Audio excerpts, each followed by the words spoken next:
Shalom Bapak Ibu Saudara-saudari yang dikasihi Tuhan. Selamat datang di YouTube channel Renungan Sabda. Semoga damai dan kasih Tuhan selalu menyertai kita semua. Hari ini Sabtu 4 Oktober 2025. Mari kita mendengarkan firman Tuhan yang diambil dari Lukas bab 10 ayat 17 sampai 24. Mari kita siapkan hati kita.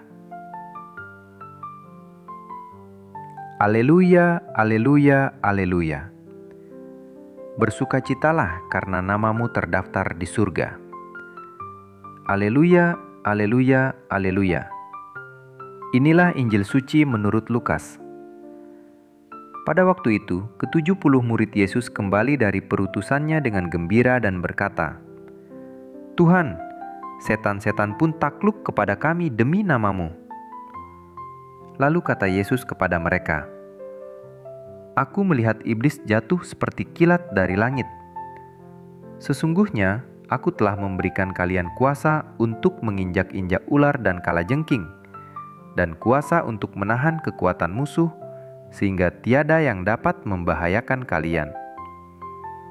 Namun demikian, janganlah bersukacita karena roh-roh itu takluk kepadamu, tetapi bersukacitalah karena namamu terdaftar di surga." Pada waktu itu juga, bergembiralah Yesus dalam Roh Kudus dan berkata, "Aku bersyukur kepadamu ya Bapa, Tuhan langit dan bumi, karena semuanya itu kau sembunyikan bagi orang bijak dan pandai, tetapi kau nyatakan kepada orang kecil. Ya Bapa, itulah yang berkenan di hatimu.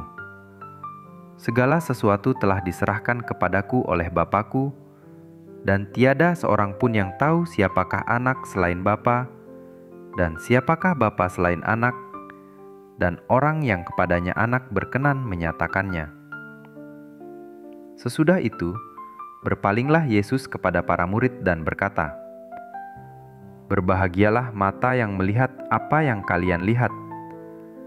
Karena aku berkata kepada kamu, banyak nabi dan raja ingin melihat apa yang kalian lihat, tetapi tidak melihatnya, dan ingin mendengar apa yang kalian dengar, tetapi tidak mendengarnya." Demikianlah sabda Tuhan.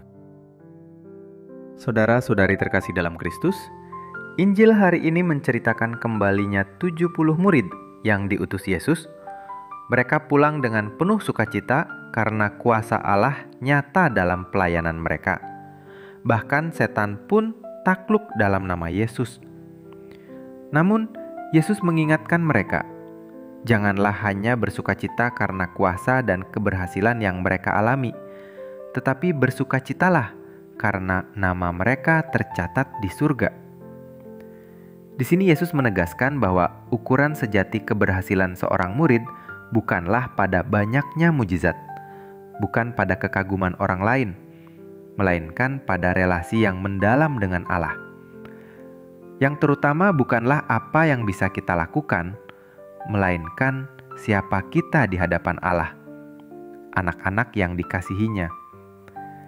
Yesus sendiri bersukacita dalam Roh Kudus karena rencana keselamatan Allah dinyatakan bukan kepada orang yang mengandalkan kebijaksanaan dunia, tetapi kepada orang kecil, kepada mereka yang sederhana, rendah hati dan terbuka.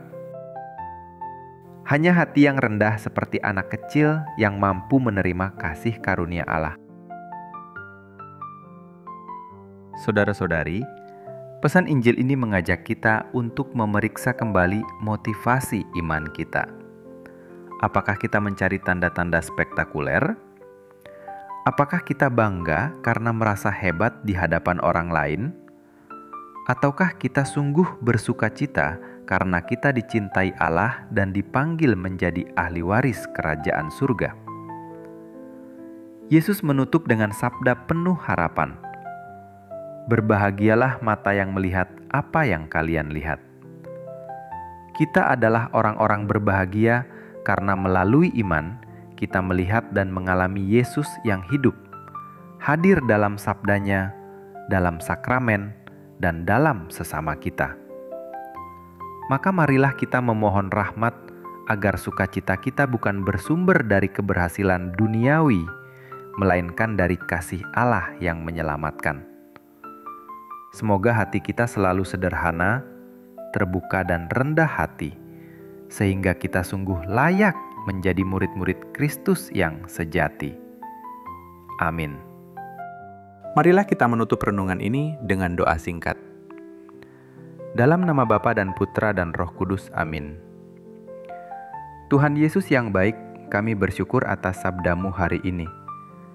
Bantulah kami untuk hidup sederhana dan rendah hati, serta tetap bersukacita karena Engkau mencintai kami. Demi Kristus, Tuhan kami, amin. Dalam nama Bapa dan Putra dan Roh Kudus, amin. Bapak, Ibu, Saudara-saudari yang dikasihi Tuhan, marilah kita terus setia pada sabda Tuhan setiap hari, agar hidup kita semakin dipenuhi dengan sukacita sejati dari Kristus. Terima kasih sudah mengikuti renungan sabda hari ini. Jangan lupa untuk terus mendengarkan dan membagikan sabda Tuhan, supaya semakin banyak orang dikuatkan oleh kasih-Nya.